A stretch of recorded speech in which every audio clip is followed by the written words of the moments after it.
오늘은 책 읽기 여행을 떠나보겠습니다. 책 제목은 세계사를 결정짓는 7가지 힘, 세계사를 결정짓는 7가지 힘이라는 책입니다.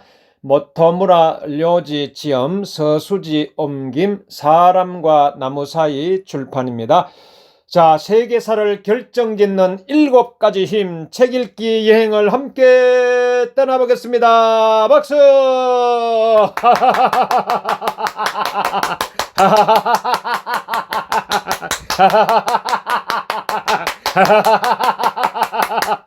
잘 될 줄로 믿습니다. 점점 더 잘 될 줄로 믿습니다. 자, 문명은 왜 큰 강 유역에서 태동했을까요? 인류 문명은 전 세계에서 동시에 탄생하고 같은 속도로 발달하지 않았습니다.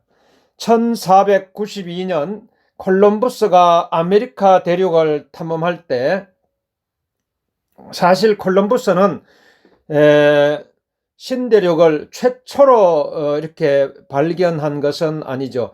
거기엔 이미 사람이 살고 있었기 때문이죠. 그 신대륙은 아직 야만이나 다름없는 상태였어요. 아메리카 대륙에서는 왜 문명이 발달하지 못했을까요? 이 질문은 동시에 왜 고대 그리스와 지중해 세계에서는 그토록 일찍 문명이 탄생했을까라는 질문을 내포하고 있습니다. 그 대답 중 하나를 찾는다면은 말 있죠. 호스. 이 말이라는 동물에서 찾을 수 있습니다. 사실 만약에 말이 없었다면은 21세기는 아직 고대를 벗어나지 못했을지도 모릅니다. 문명의 발상까지는 몰라도 최소한 말의 유무로 문명의 발달 속도가 크게 달라졌기 때문이죠. 20세기를 대표하는 독일 철학자 카를 야스퍼스, 1883년에서 1969년에 살았던 이 야스퍼스도 역사의 기원과 목표에서 말에 대해서 언급을 했습니다. 말은 이 사람과 물자를 더 멀리 더 빠르게 전할 수 있게 해 주었죠. 또 전차와 기마 부대로 막강한 이 무력을 행사할 수 있게 해 주기도 했죠. 한마디로 이 말은 인간 사회가 문명 단계에 접어드는 결정적 견인차 구실을 했죠. 이 시점에서 이렇게 반문하고 싶은 독자도 있을지 모르겠습니다. 아메리카 원주민도 말을 타고 다니지 않았나요? 이런 질문을 던질 수가 있죠. 이제 그렇지 않죠. 이는 미국 서부극이 사람들의 머릿속에 집어넣은 잘못된 정보라고 할 수 있습니다. 15세기에 유럽인이 찾아오기 전까지 아메리카 대륙에는 말이 없었어요. 그렇다면 이 아메리카 대륙에는 원래부터 말이 없었을까요? 그렇지는 않습니다. 오래전에는 아메리카 대륙에도 말이 존재했죠. 좀 더 정확히 말하자면 1만 년 전까지만 해도 아메리카 대륙에서는 말이 뛰어노는 모습을 흔하게 볼 수 있었을 것입니다. 그걸 어떻게 아느냐고요? 증거가 있습니다. 실제로 그곳에서 말 화석이 수없이 출토되었기 때문입니다. 그런데 그 많은 말이 왜 모두 사라졌을까요? 놀랍게도 초기에 아메리카 대륙에 정착한 사람들이 수천 년간 모조리 잡아먹어서 멸종하고 말았기 때문이죠. 그렇기 때문에 중앙 아메리카의 멋진 석조 건축물을 남긴 잉카 문명 유적과 유물에는 말의 모습을 묘사한 그림이 하나도 존재하지 않습니다. 그들은 말 대신에 라마나 알파카 같은 낙타나 다른 가축을 이용했죠. 물론 이제 말이라는 존재만으로 문명 태동과 발달이 이루어진 것은 아닙니다. 그 밖에 어떤 조건이 문명 태동이나 발달과 관련이 있을까요? 자, 이제 로마사를 알면 세계가 보인다라는 이런 말이 있습니다. 로마사를 알면 세계가 보인다. 로마 역사 속에는 인류 경험의 총체가 담겨져 있죠. 40여 년간 40여 년 전 정치학자 마루야마 마사오가 어느 대담 중에 한 말인데요. 그는 이렇게 말했어요. 로마사에 인류의 모든 경험이 녹아 있다. 어떤 의미에서 로마사는 역사가 아니라 사회학의 장대한 실험장이다라고 이야기를 했습니다. 실제로 이 로마사는 인류 문명의 미니어처라고 해도 지나치지 않을 정도로 역사의 완벽한 기성정결을 펼쳐 보여주고 있습니다. 건국 초기에 그저 양치기 무리의 부족 국가에 지나지 않았던 로마인은 라티움, 이탈리아 중부 서안 지방이죠. 라티움에 이어 이탈리아 반도를 통일했고 서지중해 패권까지 장악을 했죠. 이후 로마는 세 차례에 걸친 포에니 전쟁에서 카르타고와 싸워서 악전 고투 끝에 마침내 승리하면서 바야흐로 지중해 세계 전체를 아우르는 대제국을 이루겠습니다. 로마 제국이 얼마나 강성했는지는 불과 70년밖에 존속하지 못한 소련과 비교해보면 잘 알 수 있습니다. 로마 제국은 이 제정기에 들어선 뒤에도 이 500년 가까이 비잔틴 동로마 제국까지 포함하면 1500년 동안이나 존속을 했죠. 로마 제국처럼 그 광대한 지역을 그토록 오랜 세월 동안 장악한 제국은 인류 역사에 비슷한 유래조차 찾아볼 수 없을 정도죠. 하지만 한때 엄청난 번영과 안정을 누린 로마 제국도 서서히 몰락의 길로 들어섰죠. 우리는 이 로마사에 관해 이런 질문을 던질 수 있습니다. 로마는 어떻게 융성할 수 있었죠? 로마는 어떻게 그토록 오랫동안 지중해 세계를 안정적으로 지배할 수 있었죠? 그리고 로마는 왜 몰락했나요?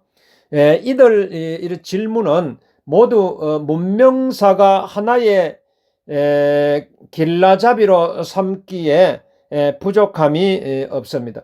전형적인 문명의 흥망성쇠를 보여주는 로마사와 다양한 지역 시대를 세로축이 아닌 가로축으로 비교함으로써 문명 발전 정도와 그 특성 등을 구체적으로 밝혀낼 수 있기 때문입니다. 예를 들어 18세기 후반 런던이나 파리의 물 사정은 말할 수 없이 열악했으나 그보다 훨씬 오래전인 고대 로마에는 몇 개의 훌륭한 수도 시설이 갖춰져 있었죠. 파리의 경우 특별한 상수도가 없고 센강 상류에서 끌어온 물을 시가지에 흘려 보냈죠. 그런데 그마저도 청결하다고 말하기 어려운 그런 수준의 수질이었죠. 또 이 로마는 문내 측면에서 그리스보다 뒤떨어졌지만 퇴폐한 세상을 풍자시 형태로 표현하는 능력은 탁월했죠. 우리가 이런 또 이야기를 할 수 있습니다. 세계사에서는 같은 일이 동시에 일어난다, 이런 말이 있습니다. 세계사에서는 같은 일이 동시에 일어난다. 자, 이 시간에 다시 한번 웃음을 통해서 우리의 마음을 업그레이드하는 시간을 갖겠습니다. 다 같이 박수!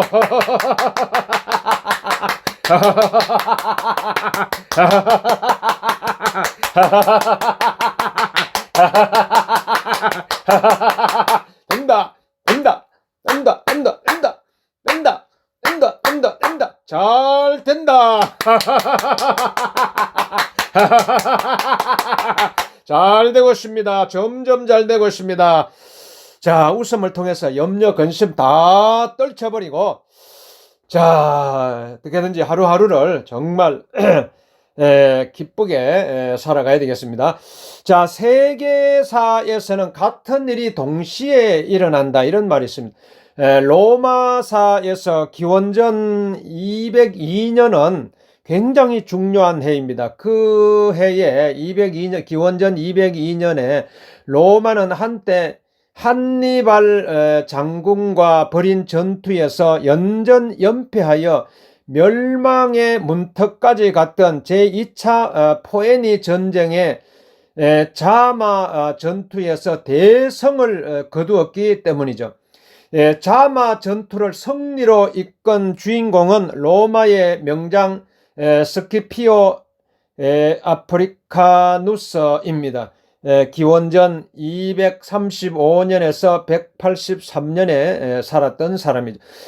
기원전 202년 자마 전투에서 대성을 거둔 로마는 서지중해 패권을 장악해 사실상 제국의 초석을 튼튼히 다졌죠. 이후 서양 세계의 운명을 결정지은 기원전 202년 아시아에서도 동양 세계의 향후 운명을 결정할 중요한 전투가 벌어졌습니다. 바로 고사성어 사면초가로 잘 알려진 항우와 항우는 기원전 232년에서 202년 사이의 인물이죠. 항우와 유방은 기원전 202년에서 195년 사이의 인물이죠. 그리고 이 항우와 이 유방의 마지막 결전인 해하 전투가 바로 기원전 202년에 있었습니다. 이 전투에서 승리한 유방은 훗날 한 제국의 기반을 닦게 되었죠. 신기하게도 기원전 202년 바다를 사이에 두고 동서에서 동시에 대제국의 깃털을 닦는 일대 사건이 벌어진 셈이었죠. 각각 로마 제국과 한 제국을 열어젖힌 자마 전투와 해하 전투는 같은 해라는 기원전 202년 같은 해에 일어난 동시대성을 보여줍니다. 이 정도까지 일치하지는 않아도 떨어진 장소에서 비슷한 시기에 비슷한 사건이 일어난 사례는 차고 넘치죠. 가로축의 동시대성 쪽으로 세로축 역사만 들여볼 때 좀처럼 알아차리기 힘든 세계의 다양한 모습을 접할 수가 있죠. 자, 그러면은 다시 한번 이 질문을 던져 보겠습니다. 왜 대이동이 발생할까요? 왜 대이동이 발생할까요? 왜 대이동이 발생할까요? 다시 한번 우리의 마음을 업그레이드하는 웃음을 힘차게 박수치면서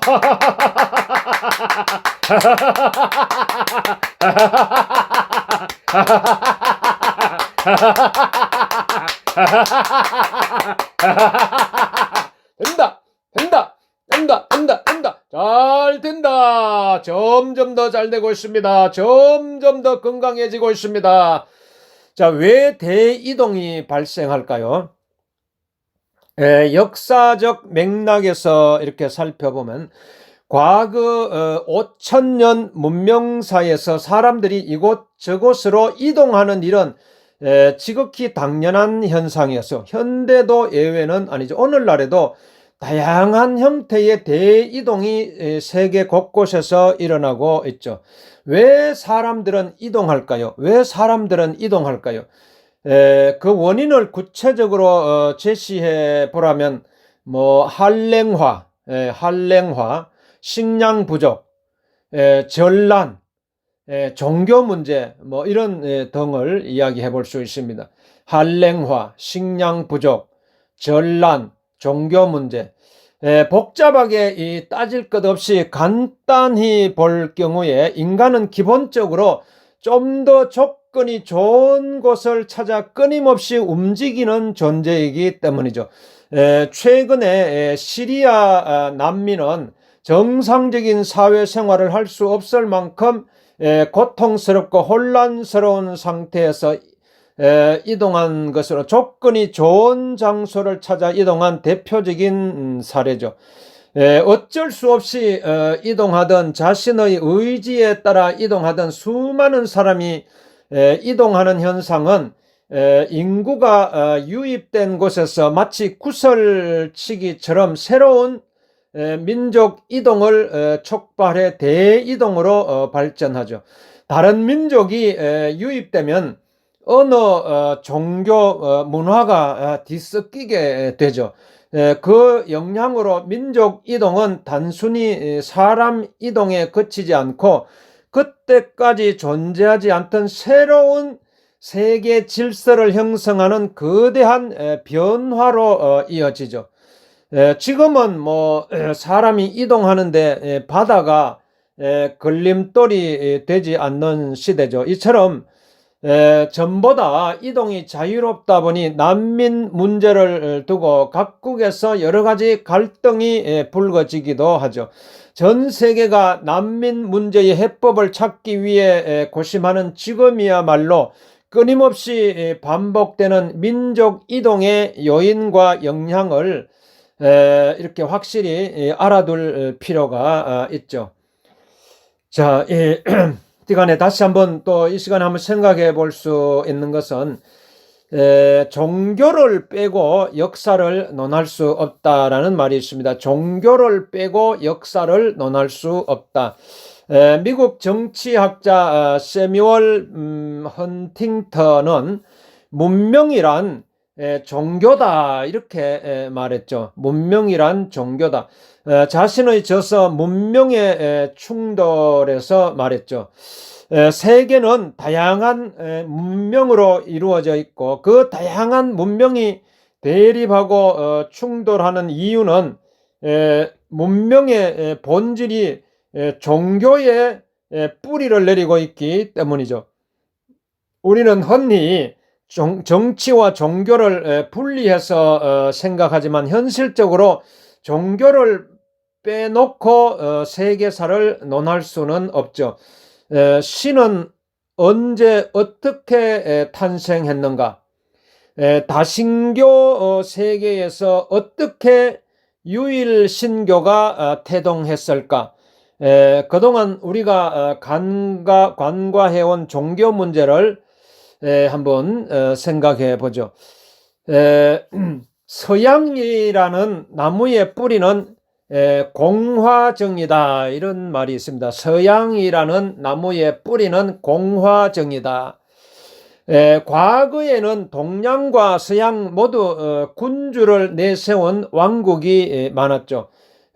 그리고 그 중에는 지금까지 명맥을 이어가는 국가도 있죠.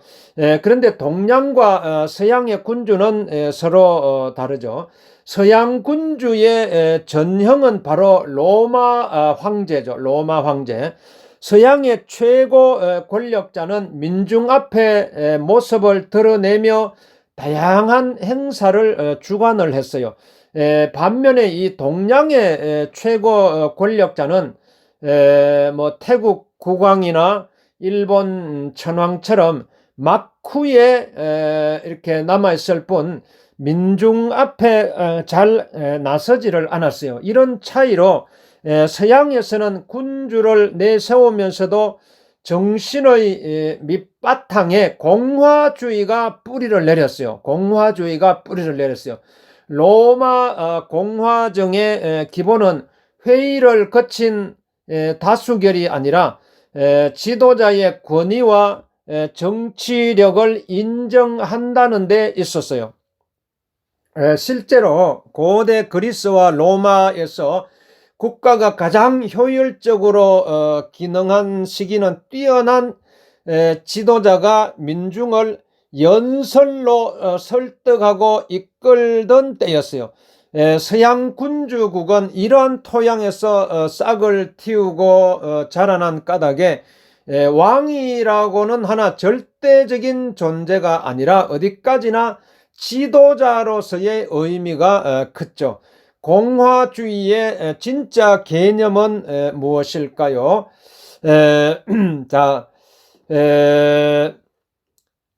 또 이런 말이 있어요. 모든 역사는 현재사다. 이런 말이 있습니다. 모든 역사는 현재사다. 자, 시간에 다시 한번 신나게 웃고 우리의 마음을 업그레이드 하겠습니다. 박수!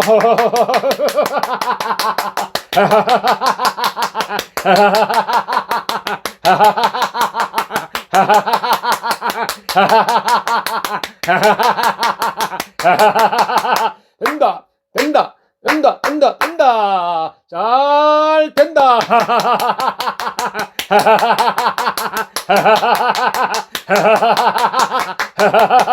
잘 되고 있습니다. 점점 더 잘 되고 있습니다. 모든 역사는 현재사다. 이런 이야기가 있죠. 사람들은 대부분 역사는 뭐 과거를 공부하는 학문이다 이렇게 생각하는데요.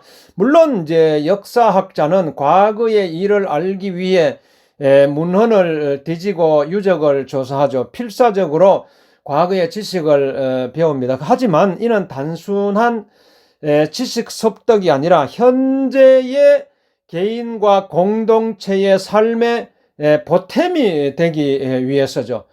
로마 역사 속에는 인류 경험의 총체가 담겨 있다. 이 말은 걸출한 정치학자 마루야마 마사오가 한 말인데요. 그의 말에는 물론 이 긍정적인 의미도 담겨 있지만 로마가 과거 역사에서 저지른 많은 실수를 어리석게도 인류가 현재 역사에서 끊임없이 반복하고 있다는 자조와 한탄이 담겨 있죠. 과거 사건을 나와 동떨어진 일로 치부하지 않고 자신의 문제로 받아들이는 것이 과거에서 배우는 가장 바람직한 자세라고 할 수 있죠. 지금 일어나는 문제들 대부분은 인류가 과거에 저지른 잘못과 관련이 있죠. 과거와 현재는 서로 연결되어 있으므로 과거 사건을 지금의 관점에서 살피고 역사에서 얻은 지식을 미래에 지혜롭게 활용할 방법을 모색해야 한다는 거죠. 자, 세계사를 제대로 공부해야 하는 이유가 무엇일까요? 사람들이 세계사를 멀리하는 데는 몇 가지 이유가 있죠. 그중 가장 큰 이유는 5,000년 이상이라는 세월의 길이와 문자 그대로 전 세계라는 광대한 범위에 있습니다. 더욱이 세계사에 수시로 등장하는 인명이나 지명이 너무도 많고 낯설어 외우기가 어렵죠. 또 상상이 잘 안 된다는 점도 세계사 진입 장벽을 높이는 요인 중 하나죠. 국사에 이름을 남긴 누군가를 떠올릴 때면 얼추 그림이 그려지죠. 특히 뭐 영화나 책으로 많이 다루는 까닭에 머릿속으로 그 시대의 상황이나 인물을 상상하는 일이 어렵지 않죠. 반면에 이 세계사에 등장하는 사람은 낯설고 생소해서 그저 먼 나라 얘기로만 느껴지죠. 다른 나라 위인의 이름을 듣고 그 이미지를 쉽게 떠올리기는 쉽지 않죠. 이런 현상은 이 지명에서도 나타나죠. 자국의 지명을 들으면 그곳이 어디고 어떤 지역적 특색이 있는 장소인지 쉽게 떠올릴 수가 있죠. 그러나 세계사로 넘어가면 가까스로 그 나라의 위치를 아는 정도일 뿐 도시 이름을 듣고 그곳 분위기를 떠올리기는 어렵죠. 그러나 이제 오늘날은요, 사람들이 인식이 많이 바뀌고 있어요. 인터넷 발달로 지구촌의 거리감이 크게 줄어들고 일상적으로 해외여행을 즐기는 사람이 늘어나면서부터 이제 세계사에 대한 관심이 확대되고 있다는 거죠. 자, 그러면은 시간에 다시 한번 신나게 웃고 시작하겠습니다. 박수!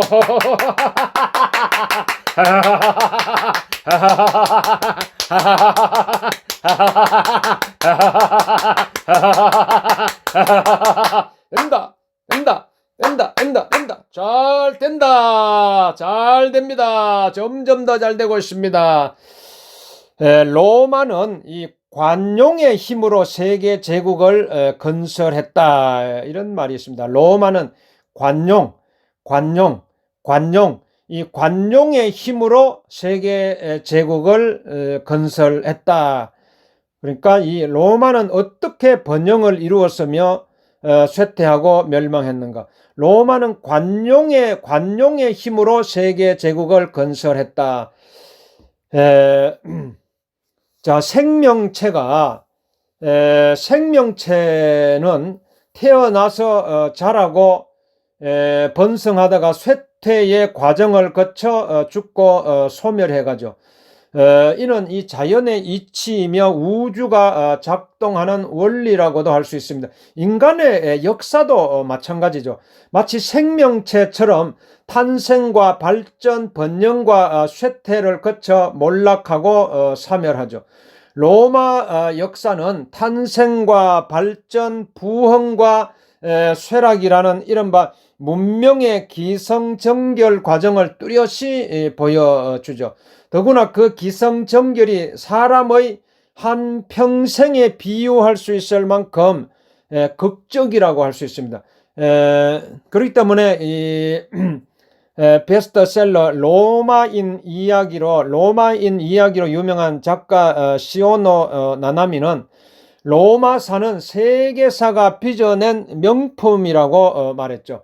로마사에는 개별 주제로 떼어놓고 보아도 드라마틱하고 흥미진진한 이야기로 넘쳐나는데요.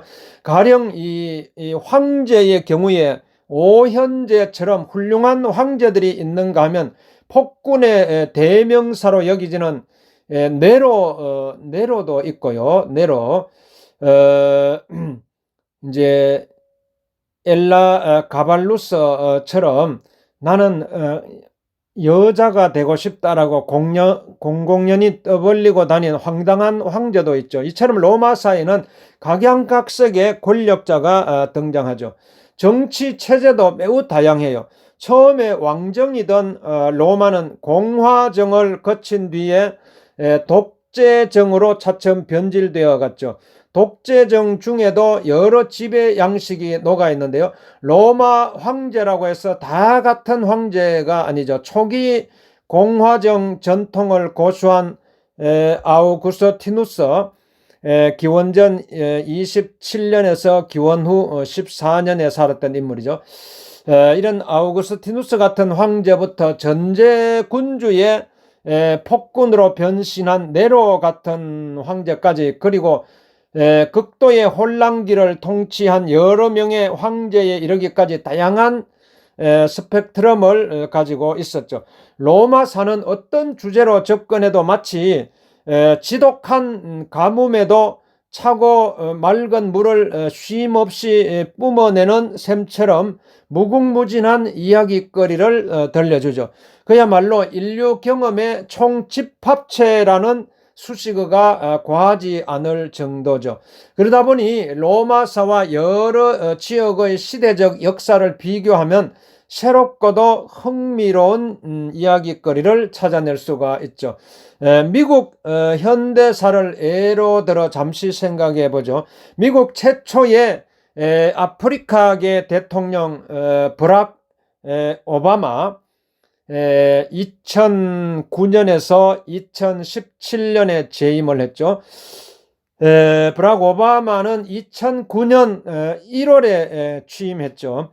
2009년은 미국 초대 대통령 조지 워싱턴 1789년에서 1797년 에 있었던 인물이죠. 조지 워싱턴이 취임한 해인 1789년에서 220년째 되는 해죠. 미국은 건국 이후 그 WASP 화이트 앵글로 섹선 서버번 프로테스탄트 앵글로 섹선계 미국 신교도, 미국의 주류 지배 계급을 이야기하는 말이죠. 이런 WASP가 국가의 요직을 독점하는 시대를 오랫동안 이어왔죠. 그 전통을 맨 처음 타파한 인물이 바로 가톨릭 신자 존 F 케네디였죠. 그렇기는 해도 그는 백인 그룹에 속했죠. 반면 이 버락 오바마는 하와이 출신 아프리카계 미국인으로 누가 봐도 이전 대통령들과는 확연히 다른 인물이었죠. 그렇더나 그가 미국 대통령에 취임했을 때 많은 사람이 역사적 쾌거라고 높이 평가했죠. 흥미롭게도 로마사를 유심히 살펴보다 보면 마치 평행이론처럼 이와 흡사한 일이 있었죠. 그 주인공은 바로 황제 셉티미우스 세베루스죠. 193년에서 211년에 재위했던 인물이죠. 세베루스 왕조를 창시한 그는 로마의 속주로 현재의 리비아에 해당하는 북아프리카 렙티스마그나 출신으로 셈족 혈통이었죠. 그때까지 로마 황제는 모두 인도 유럽계 혈통이었죠. 즉 셉티미우스 세베루스는 로마사를 통틀어 최초의 이민족 황제였던 셈이죠. 이처럼 이 로마와 미국을 비교해보면 둘 다 초대 최고 권력자로부터 시작해 이민족 출신 최고 권력자까지 등장하기까지 정확히 220년이 걸렸다는 것을 알 수가 있죠. 자, 로마와 미국의 진정한 힘이 무엇일까요? 소프트 파워다, 이렇게 이야기해 볼 수 있습니다. 소프트 파워. 한자 문화권에서는 유럽과 미국을 구미라고 표현하며 동일시하는 경향이 있죠. 그러나 자세히 들여다보면 둘의 관계가 상당히 미묘하다는 것을 알 수가 있죠. 유럽은 강력한 군사력과 경제력을 보유한 미국을 못마땅하게 여기는 편이죠. 유럽인의 심리에는 미국은 군사력과 경제력이 우리 유럽보다 앞서지만 그래봐야 역사가 짧은 신흥국에 지나지 않으며 문화 성숙도 면에서는 유럽이 한 수 위라는 생각이 깔려있죠. 유럽과 미국의 관계를 단적으로 보여주는 사건도 있었죠. 제1차 세계대전 중 있었던 일화인데요. 당시 프랑스 총리였던 조르주 클레망소 1841년에서 1929년에 있었던 인물. 이 클레망소는 당시 파죽지세의 기세로 승승장구하던 미국을 다음과 같이 비꼬며 조롱을 했어요. 미국은 문명이 통상적으로 거치는 중간기 없이 기적처럼 야만에서 느닷없이 퇴폐로 향한 유일한 국가다. 프랑스 제5공화국 대통령 샤를 드골도 1890년에서 1970년 샤를 드골도 그와 비슷한 맥락의 말을 한 적이 있죠. 그는 작가 앙드레 말로에게 미국과 관련해 이런 말을 했다고 전해집니다. 한 문명의 종말을 그토록 의식하며 산다는 건 기묘한 일이다. 로마 말기 이후 이런 일은 없었다. 실제로 유럽에서는 종종 미국 쇠퇴론과 유사한 발언이 반복해서 등장했죠.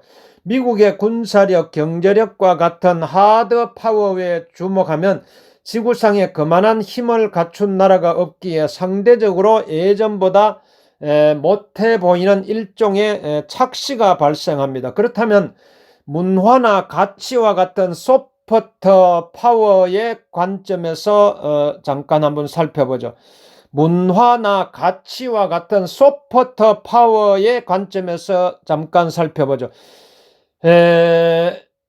행인지 불행인지 모르지만 미국은 국가의 출발점 자체가 영국이죠.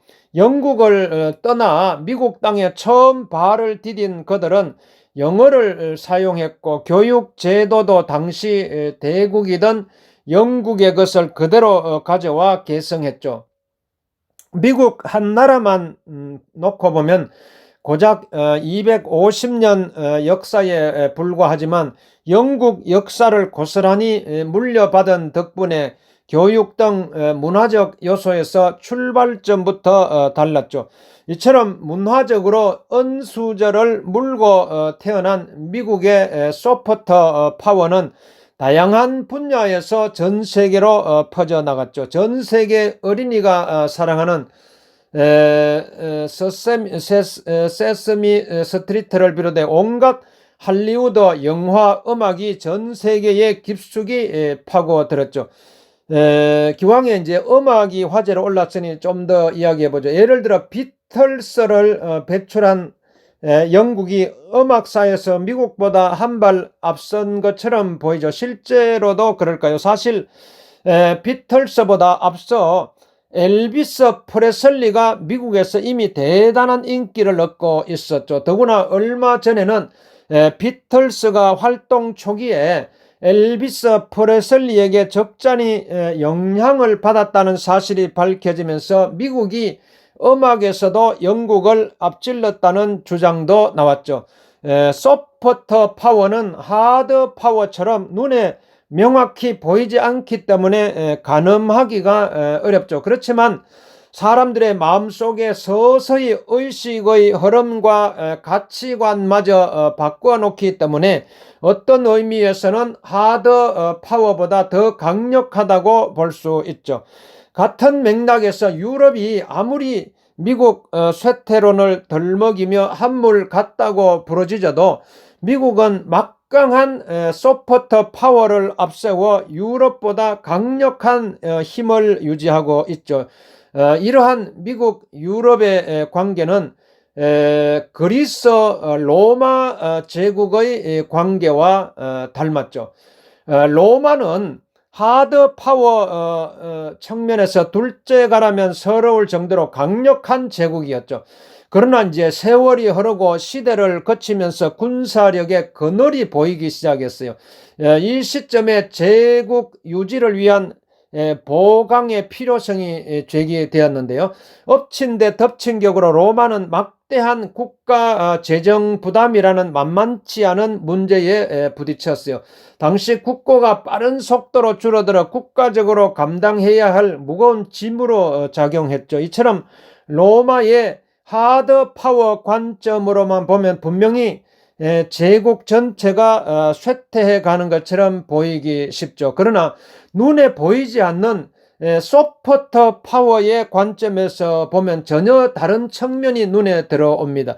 당시 로마 제국은 주변 세계의 로마화 형태로 꾸준히 확장해 가고 있었기 때문이죠.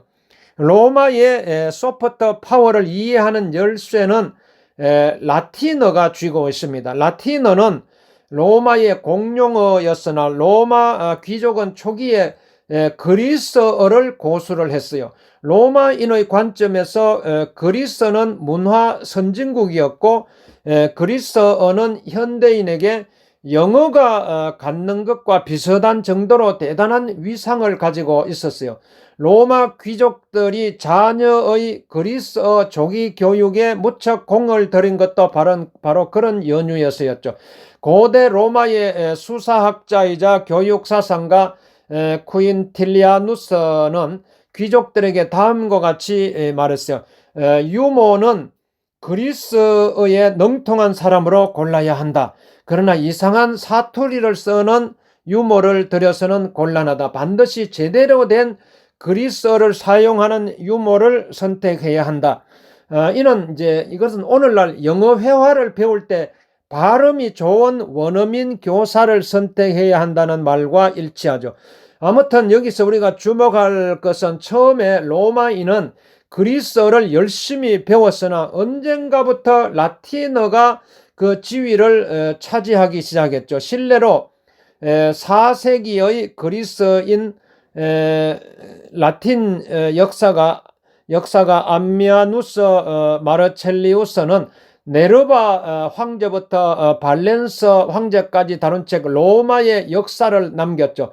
마르첼리우스는 그 책을 자신의 모국어인 그리스어가 아닌 라틴어로 집필을 했어요. 이는 당시 국제 공용어가 그리스어에서 라틴어로 바뀌었다는 명확한 증거로 볼 수 있죠. 다시 말해서 4세기 로마 제국은 하드 파워 면에서 명백히 쇠퇴하는 중이었으나 소프트 파워 면에서는 오히려 반대로 힘이 강해지고 있었죠. 미국의 하드 파워 쇠퇴도 로마 제국의 사례와 비교해보면 좀 더 입체적으로 또 볼 수가 있게 되는 것이죠. 자, 오늘 세계사를 결정짓는 7가지 힘, 세계사를 결정짓는 7가지 힘에 대해서 이렇게 살펴보고 있는데요. 자, 오늘은 여기까지 하고요. 자, 이 시간에 다시 한번 신나게 웃으면서 우리가 이 소프트 파워를 길러봅시다. 웃음은 소프트 파워죠. 소프트 파워죠. 이 소프트 파워가 강해야지 됩니다. 하드 파워도 중요하지만 그러나 정말 소프트 파워에 힘이 있을 때 우리는 흔들리지 않고 견실하고 견고하게 우뚝 서서 어떤 비바람과 폭풍우와 눈보라가 휘몰아치더라도 헤쳐나갈 수 있는 힘을 가질 수가 있게 되는 것입니다. 웃음은 소프트 파워라고 할 수가 있습니다. 오늘 이 시간에 웃음을 통해서 소프트 파워를 기르는 시간을 갖겠습니다. 박수!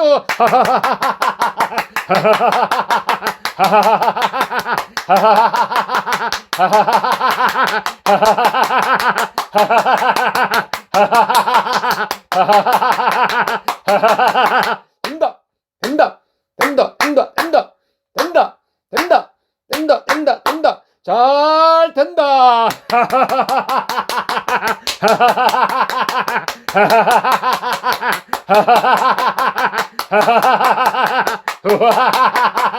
잘 되고 있습니다. 점점 더 잘 되고 있습니다. 점점 더 건강해지고 있습니다.